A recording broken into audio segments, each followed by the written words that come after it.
කෑම එකක් හම්බුණා. බුරියානි එකක් හම්බුණා ළමයි. කෑම හම්බ වෙද්දි එක දිගට හම්බ වෙනවා. අති වෙන්න. මොකද රහයි. කෑම හම්බ වෙකි තියෙනවා බුරියානි එකේ බිත්තර තියෙනවා. සෝසේජ් තියෙනවා. සලාඩ්. මේ සම්බෝල් එකක් තියෙනවා. කාලා බලමුද?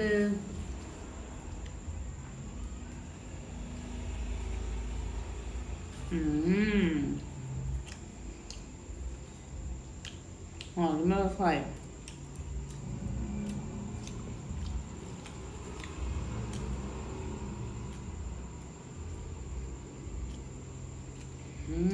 Super.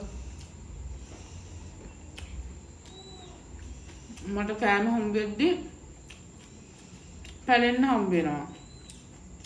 නැති වෙද්දි එකක්වත් ඒ හැටිනේ. ඒ හැටි. චන්දිමාල් අයියා හරි වාසනාවන්තයි. දන්නවද? එයා කෑම එක හම්බුනා විතරයි තව කෑම එකක් හම්බුනා. මම පෙරේද ගෑණි කියලා දන්නවනේ ඒකයි.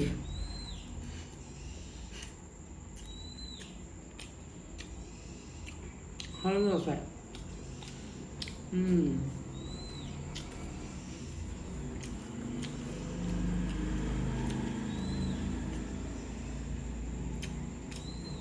සුපිරි. හරි රසයි. බුරියානි ඩා හොඳට දෙනවා. නෝල් සම්වල හොඳට උඹලා කඩලා දෙනවා. හොඳ අත්ගුණයක්.